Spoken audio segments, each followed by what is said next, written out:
Dr. Rachel, welcome. Hello, thank you for having me. Welcome to India virtually. Thank you. So my co-host Ira. Yeah, Ira, over to you. Yeah, Dr. Rachel Brown, welcome to the second Metabolic Health Conference from India. Namaste and good evening to all our viewers and watchers who are listening to, who are tuned into our sessions. I'll give a brief introduction of Dr. Rachel Brown. She's a consultant psychiatrist in the UK who specializes in metabolic health. She graduated from Edinburgh University in 2003 and has worked in the field of psychiatry since 2004. She's a nutrition network advisor and certified functional medicine practitioner. She also holds a master's degree in medical law and ethics and is involved in ongoing research into ketogenic diets and mental disorder. Dr. Rachel is an advocate for therapeutic carbohydrate restriction and dietary modification to address underlying metabolic dysfunction and gut dysbiosis as underlying causes of mental disorder, as well as other lifestyle measures for optimizing health. This is a brief introduction of Dr. Rachel Brown. Welcome to this session, Dr. Brown. Thank you. It's good to be here. I'll start with a little provocative question. That you were the conventional psychiatrist prescribing medication. So is this system adequate or is it redundant? How would how would you say, going by the past experience plus the emerging science which is happening, very exciting space. So what is your comment on this? Yes, I had noticed it was a bit of a controversial question to begin. So I continue to practice as a traditional psychiatrist as well as having started a metabolic psychiatry clinic within the National Health Service in the UK, and also working privately with clients more along a functional medicine paradigm. So I often feel pulled in many directions. And it's safe to say I do get frustrated with the standard treatment approach for people who experience mental health symptoms. So my own personal view is that the current approach is not adequate and that a lot could be done to improve the treatments that people are offered who come into contact with mental health services. And it's just unfortunate that many of the medications that people get prescribed can have metabolic side effects as a consequence of the treatment. I think what is lacking in standard care is just any sort of consideration around dietary approaches, nutritional approaches, and also other lifestyle advice that can be fairly easy for people to implement, but it just doesn't tend to get focused on, and certainly wasn't in my training and throughout my years working as a consultant psychiatrist within the NHS. So I think just expanding on Ira, just expanding on what Dr. Rachel said. So we now understand that there is some metabolic angle involved. So patients come, you give medication, and they worsen the metabolic condition. So it's probably a vicious cycle of what we are undergoing, probably. Yes, I mean, I think there are, mental health can always be complex, and there can be many differing factors for different people. But there's a lot of research out there suggesting common mechanisms at play underlying all the different diagnoses that we tend to give people. So it's safe to say as time has gone on, I've become more and more frustrated at the diagnostic classification system, never mind anything else. And certainly metabolic health is a huge factor for many people. Dietary choices come into that as well. I think we'll come on to it later, just about vegetarian diets versus sort of meat inclusion diets. But a lot of patients I see and encounter in my NHS practice do tend to be vegan or vegetarian. There may be some recall bias on my behalf because I tend to ask people about this, and it just seems to me there are a lot of people who are vegan and vegetarian these days, and I don't think personally that that's optimal for mental health. But there's some really interesting research just looking at oxidative stress and the role that can play in the brain, And we know that the brain and the central nervous system are particularly vulnerable to oxidative stress. And when I talk about that, we're just really talking about an imbalance between the endogenous antioxidants, the antioxidants we have already in our body, and then free radicals or reactive oxygen species that get produced as part of everyday metabolism. And unfortunately, some of the older style medications can increase oxidative stress in the body. And then we know some of the more modern, particularly antipsychotic drugs, do increase the risk of insulin resistance and type 2 diabetes. And the research coming out now, and the research that also seems to be clear from other clinicians across the world who have been using very low carbohydrate diets as an intervention for mental health, shows that having high levels of insulin does tend to be detrimental, and particularly insulin resistance, which would occur at a much later stage. So you do have to question the utility of some of the standard medications that we use, because I do worry from an ethical point of view that we might potentially be worsening people's prognosis or outlook longer term if we're also adding in medications that can be detrimental to an existing terrain in terms of the body that might not be optimal. Mm. So I think you've explained a bit of what I was already going to ask you. So I'll probably combine it all and ask you, Doctor, tell us why diet is not co-factored when we are looking at mental health, and what is the connection between the two, and then subsequently, what is the correlation between metabolic health and or insulin resistance and mental health? What is the correlation of the food with the mental health?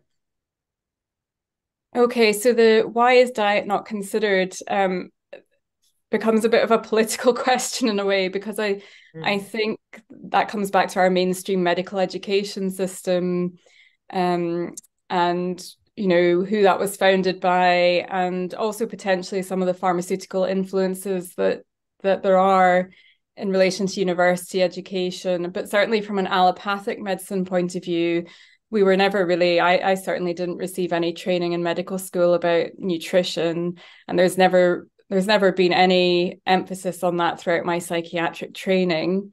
We're not even told to really ask in detail what people are eating. It's just more, is your appetite reduced, or has your appetite changed in any way? So it's a very cursory inquiry that tends to happen. I think this is where the tension occurs between allopathic medicine and functional medicine, because functional medicine doctors tend to focus more on the root cause of illness and have a completely different way of formulating or looking at a patient's set of difficulties. Whereas allopathic medicine, in my experience, is driven by making a diagnosis to then implement a pharmaceutical treatment plan largely. There are, of course, other treatments available within psychiatry, such as psychology and other disciplines that might help in a positive way in terms of a patient's treatment plan, you know, be that occupational therapy or physiotherapy and art therapy, other allied professions. But certainly from a medical point of view, there just has never been any emphasis on really looking at a patient's lifestyle particularly. Sorry, just remind me what the other questions were. Yeah, so what is the connection between insulin resistance and mental health? Because that is not always co-factored when you're looking at mental health. But definitely you're saying it is the opposite is true. So explain the connection between insulin resistance and mental health. Well, we know that populations with insulin resistance, such as people with type 2 diabetes, which we would consider to be end-stage insulin resistance, we know that people with type 2 diabetes are more likely to experience depression. But also, if you have a diagnosis of depression, you're then more likely to develop type 2 diabetes subsequently. It gets somewhat complicated because I've just recently been looking at the research in relation to antidepressants, and there is a strong suggestion that some antidepressants might also increase the risk of type 2 diabetes. But other patient populations, so if we go by diagnosis, bipolar disorder, we know from the research literature that particularly if you have rapid cycling bipolar disorder. So that's someone who would experience 3 or 4 episodes, significant mood episodes in 1 year. And typically it tends to respond less well to standard medication regimes. We know that you're more likely to have insulin resistance than not. So it's over 50% of people with rapid cycling bipolar disorder have insulin resistance on testing. And there's some really nice research coming out of Canada. I think Dr. Cynthia Culkin and her team have published a number of studies indicating that particularly in people who do not respond to standard treatment regimes such as mood stabilizers like lithium or antipsychotic medications, that if they're able to implement a metabolic intervention such as prescribing metformin being one example, we know that the cohorts within that study who were shown to reverse their insulin resistance then also restored their response to standard treatment protocols. So these were people who had become treatment resistant over a number of years.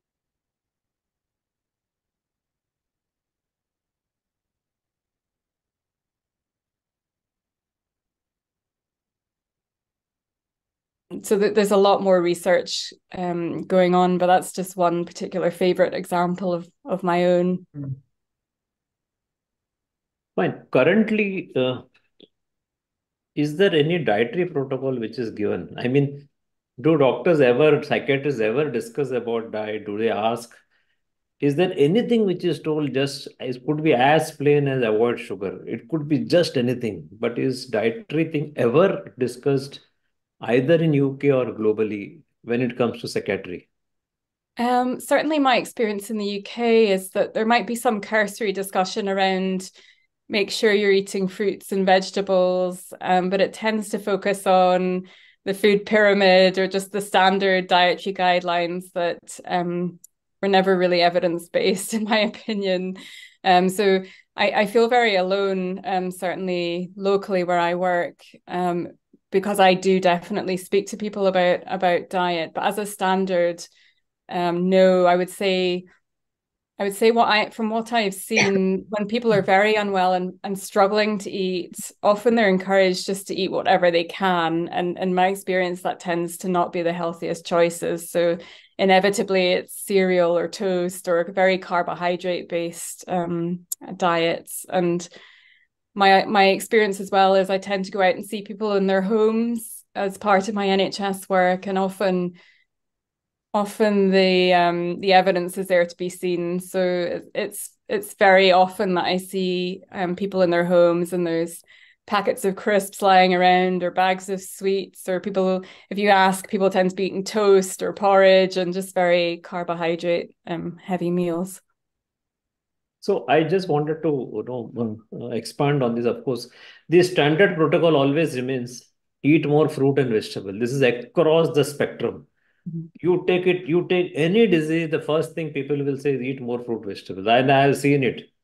Right from the healthy diet to obesity to diabetes to psychiatry, anything. I think this becomes a little standard thing and globally. Now, what is the correlation between the modern processed food and mental disease? Do you think there is any correlation? Oh, absolutely. Because I mean, my advice would always be to somebody, if they could make one change, even if they don't want to go very low carbohydrate, it would be to focus on having a whole food, a fresh food diet, and to eradicate the processed foods, because the processed foods are inevitably laden with inflammatory seed oils, industrially processed inflammatory seed oils.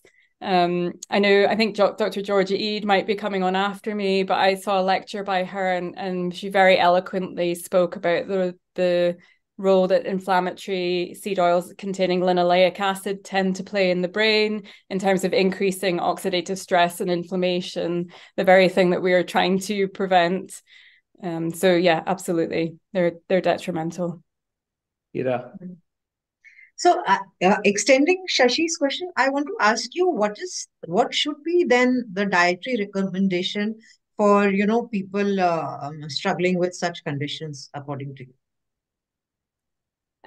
So I think there can be some individual variation in this, but I would always tend towards advising somebody to try to think about adopting a lower carbohydrate diet. It's not necessarily the case that absolutely everybody needs to follow a ketogenic diet, in my opinion. However, I think from a general health perspective, if people are able to bring down their insulin levels over time, then that is going to be a positive effect just more generally, as well as in relation to their mental health. So I suppose you could consider a lower carbohydrate diet to be under 100 grams per day. If you're talking ketogenic, you're really talking about 50 grams or less of carbohydrates per day. And for some people, they may need to be particularly strict about the carbohydrate content and get down to 20 grams per day. But I would always caution people, particularly if they've had a major psychiatric illness, to get support when doing this and not to just go off and do it on their own, because there can be implications in relation to prescribed medications and altering a ketogenic diet, for example, altering levels of mood stabilizers being one example. And then also when you go through a keto transition period, so typically the first 2 or 3 weeks of changing over to a ketogenic diet, you can experience potential instability in terms of mental health symptoms. I'm curious to know, do you measure insulin levels in your patients? Have you seen insulin dysregulation? This is question one. Question two is it possible that someone seems to have a normal insulin level, still have a mental health disorder? I have seen high insulin levels and resultant high HOMA-IR scores, which would be a calculation of your insulin resistance. However, I was only allowed to test a handful of patients within the NHS before I had my knuckles wrapped and was told to stop doing that. And it's a funny story because the phlebotomist I was working with had never checked a fasting insulin level before. So it was quite a process for us to work out what lab form it went on and how to get the labs to do it. But then management in my hospital asked me to stop doing it because it's not part of the standard care, even in the diabetic clinics. And in my view, it's just so wrong, because we know that people can be pre-diabetic probably for a decade before they develop actual frank type 2 diabetes. And there are so many more people who could be picked up earlier at an earlier stage and be given appropriate advice, who could then prevent themselves from becoming vastly, frankly, pre-diabetic and ultimately developing type 2 diabetes. In terms of the small number that I did manage to check, there were some horrific scores in terms of HOMA-IR and measure of insulin resistance. There was also a lady with a bipolar diagnosis who had a borderline insulin resistance score, I would say. However, she went on to adopt a ketogenic diet and responded very quickly and very well to it. So yeah, that's been my experience so far. Yeah, Ira. Yeah, so you just talked about mood stabilizers, Dr. Rachel. So lithium being our standard mood stabilizers, if for bipolar disorders, does insulin resistance in any way interfere by the outcomes that you try to achieve through this? Yes.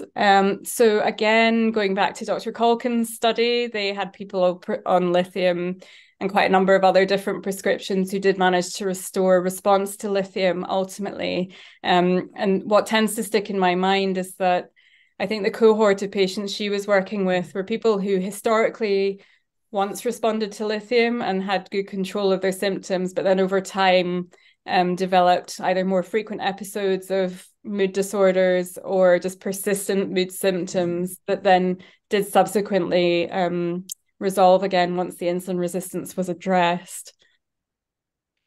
I've certainly had somebody very recently in the service who has a schizoaffective diagnosis, so there's definitely a mood component, who is on lithium, 2 different antipsychotics, a benzodiazepine, I think a couple of other medications, and there's somebody who's had very frequent relapses in terms of their psychotic and mood symptoms, and also frequent admissions to hospital.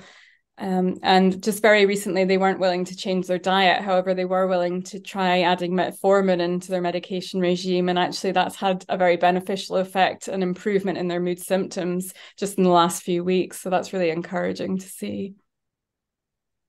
Is mental health disorder somewhere related to genetics? Is it possible that some are genetically prone to it? Is it genetics? Can we avoid this? How is it?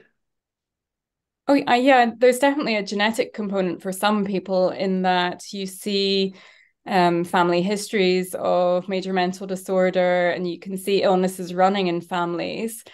And I was always trained to inquire about family history of different mental disorders. However, I'm very much a proponent of telling people it's about epigenetics, not genetics. So our lifestyle choices, we do have the ability to influence our gene expression and our risk of developing illnesses.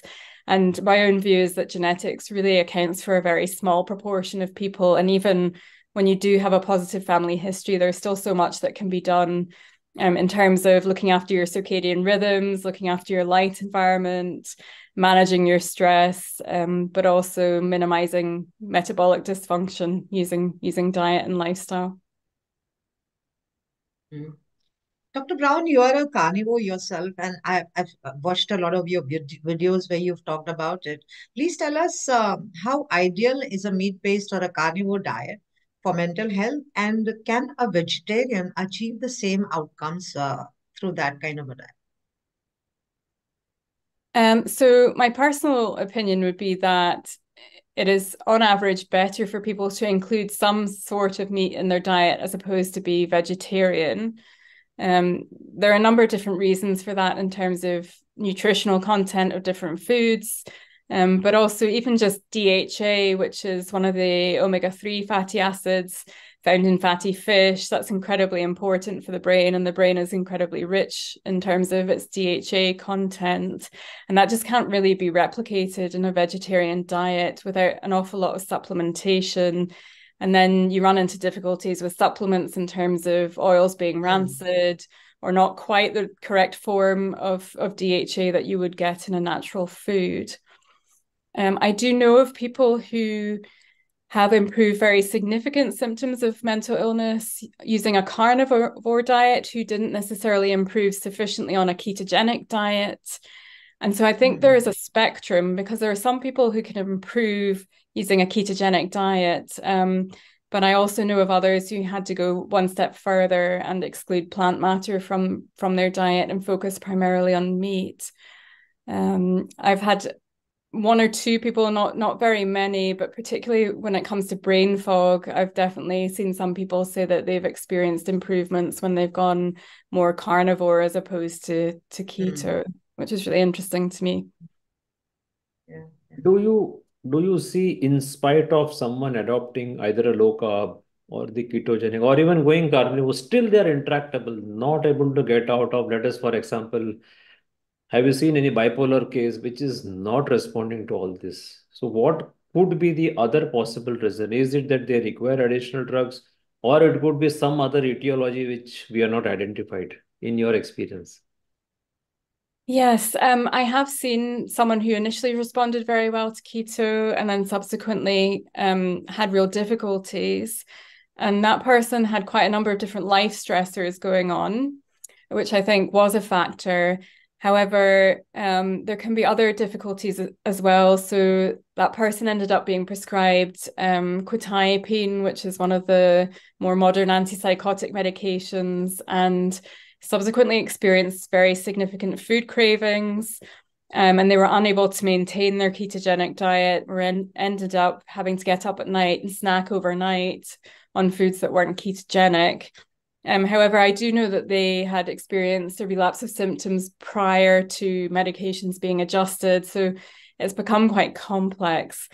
From a functional medicine point of view, I would certainly view that other toxicities and toxic burdens in the body can be an issue, as can gut dysbiosis or inflammatory bowel conditions. So there's a huge connection between the gut and the brain, and not just along the vagus nerve, but there is chemical signaling that goes back and forth, and immune molecule signaling.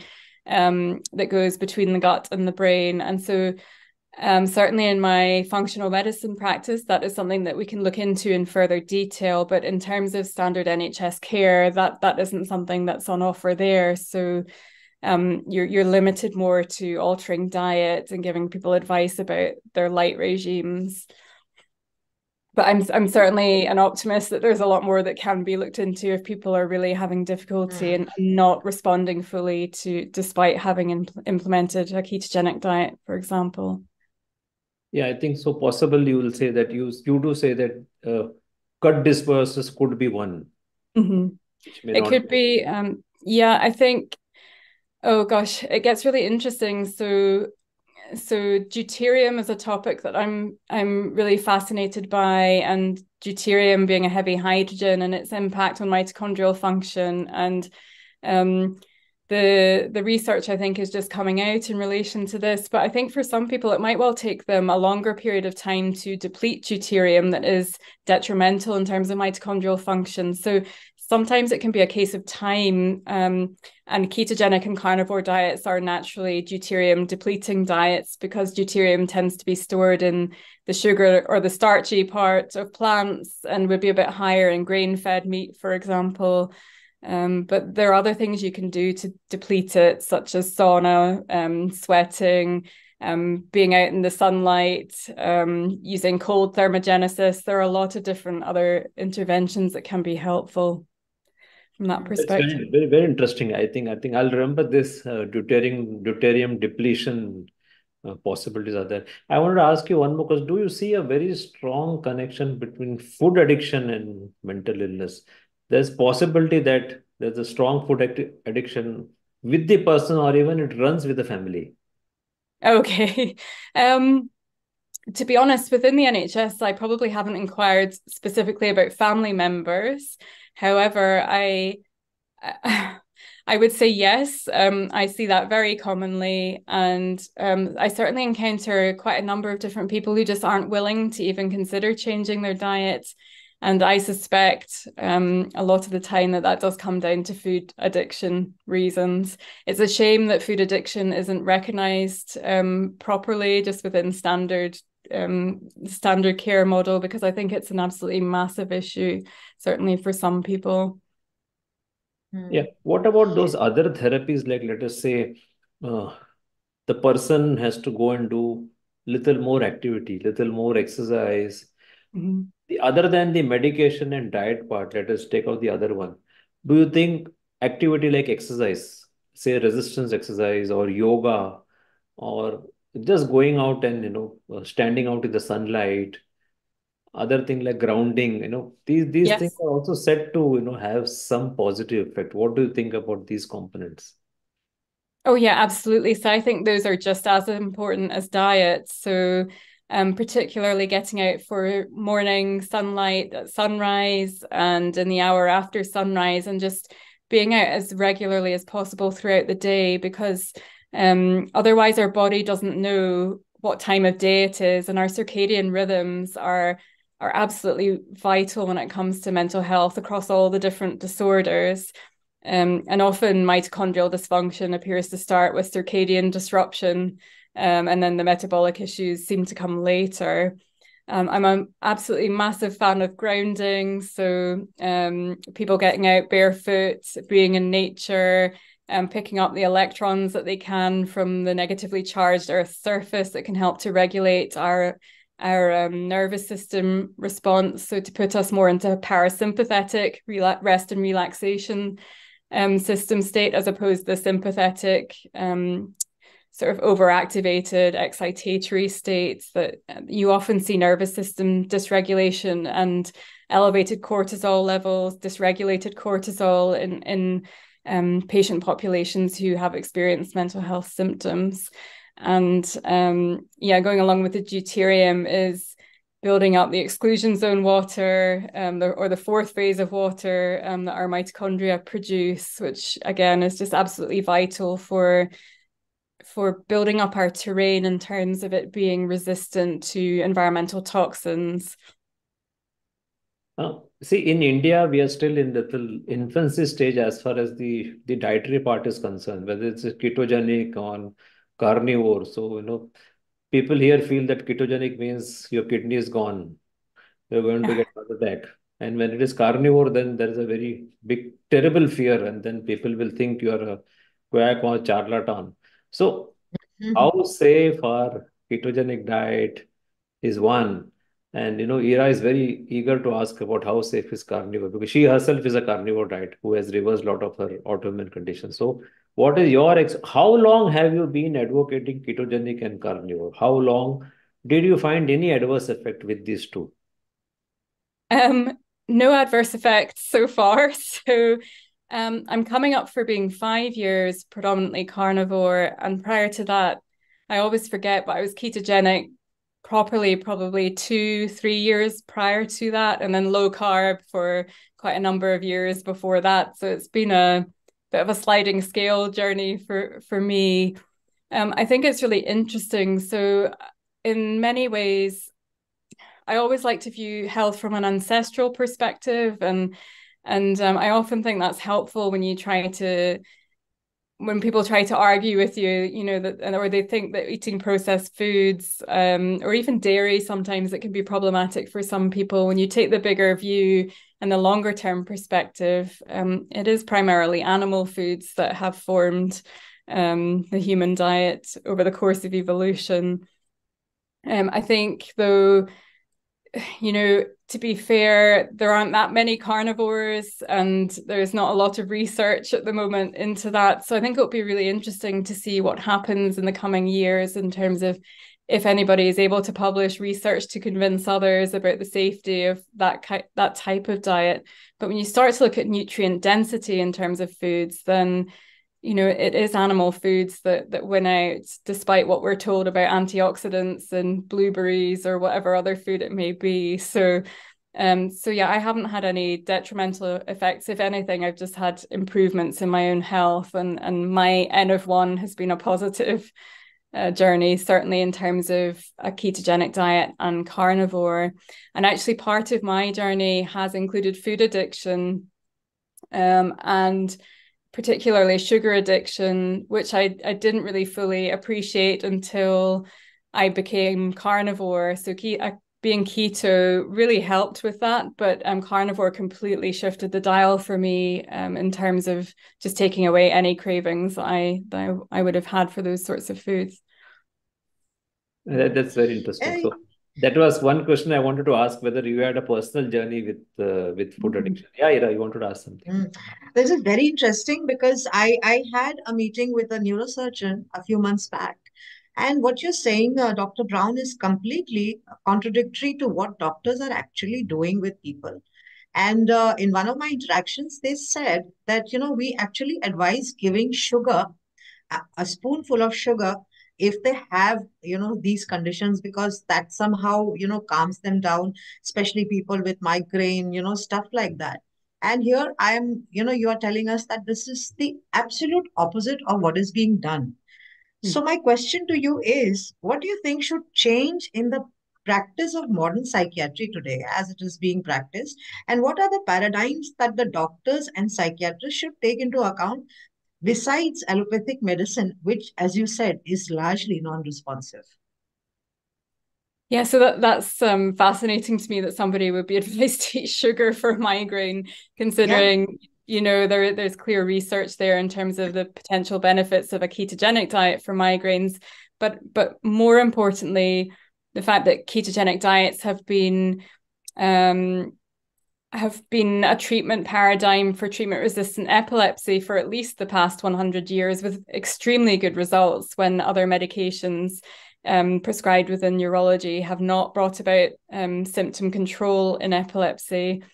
I know Georgia is going to be on after me, and one thing that she always says is we only have one brain, and it's the same brain whether you're thinking about neurology or psychiatry. And so I just can't see the logic in sugar being helpful when we see that the opposite is actually helpful for a major physical disorder such as epilepsy.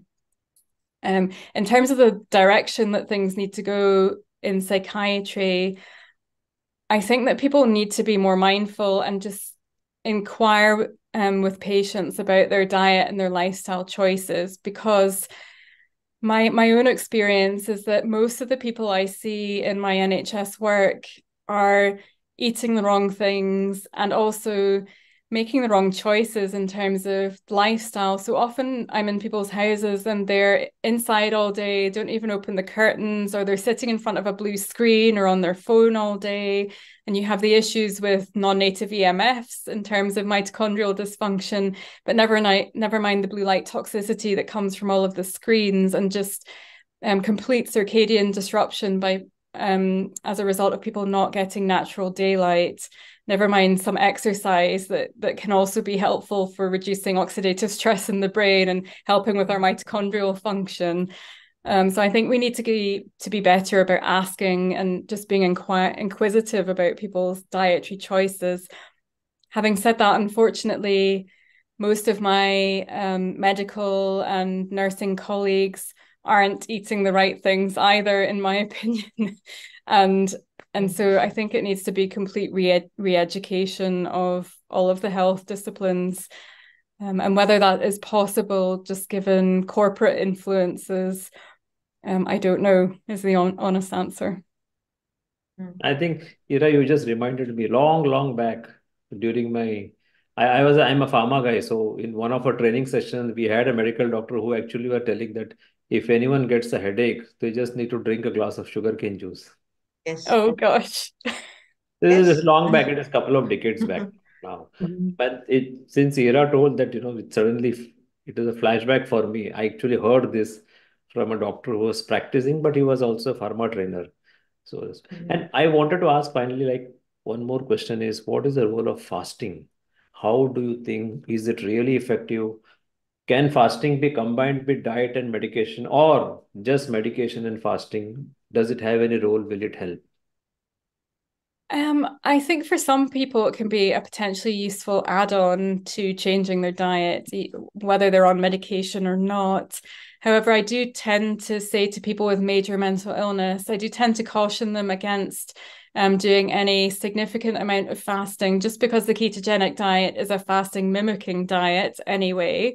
So they'll be getting benefits that would come were they to implement longer term fasts, such as 24 or even longer fasts. And I do sometimes worry about elevated cortisol and the stress of fasting for people who are in the middle of dealing with a major mental health crisis.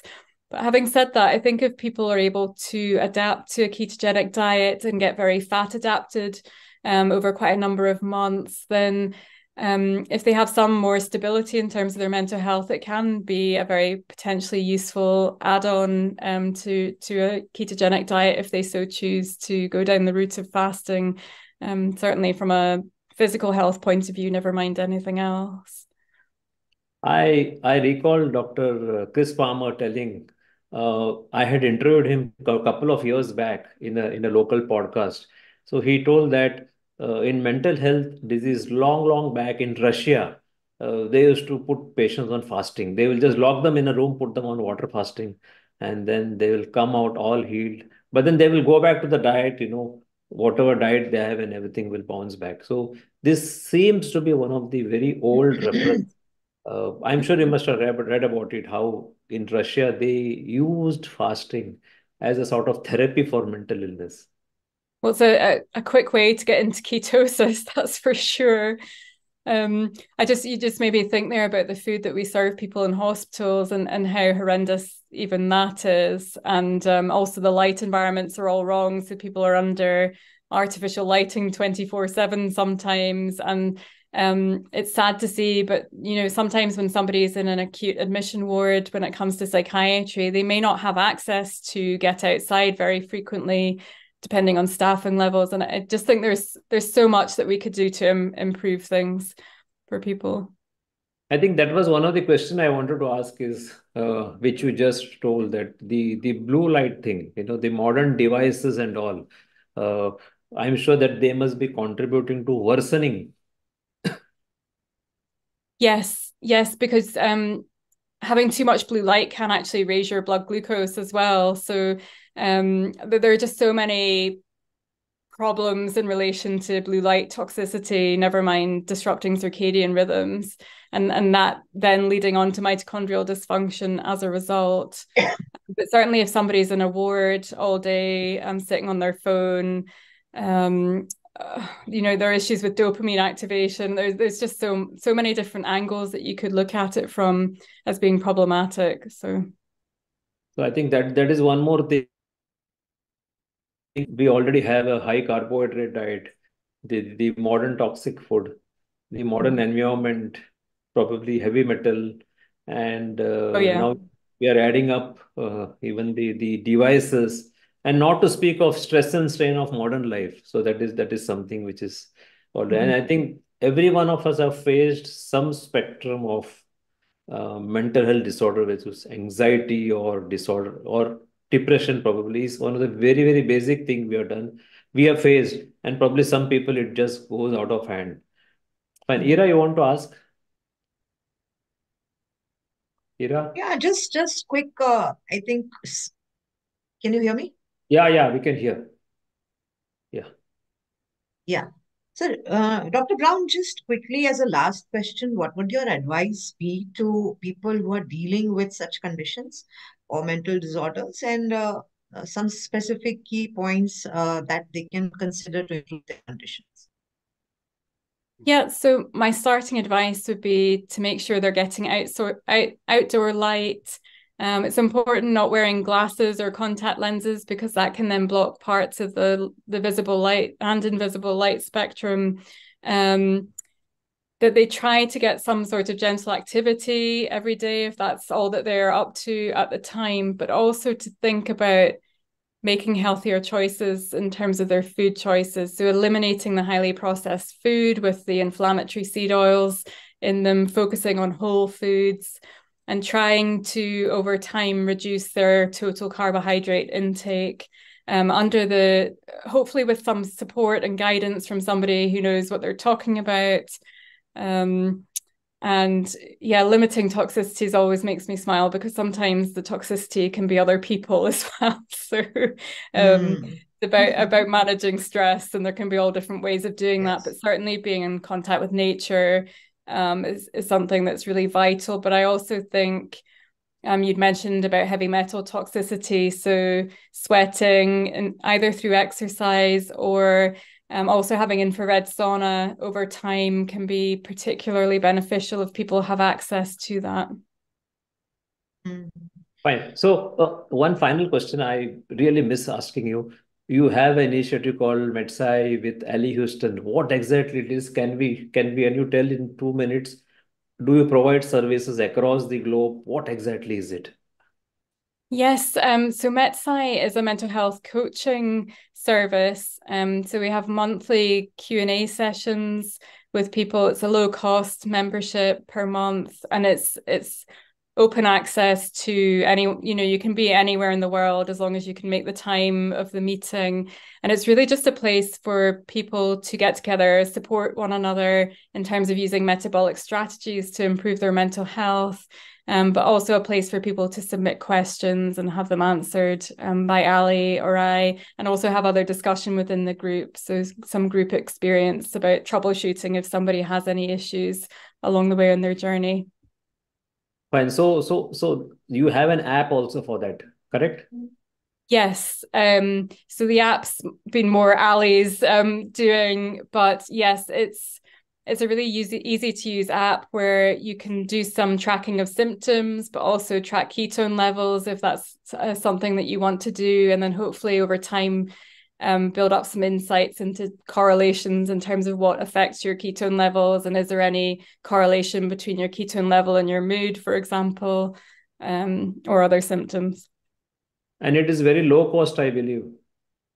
Yes, so the app is free to download and use. Thank you.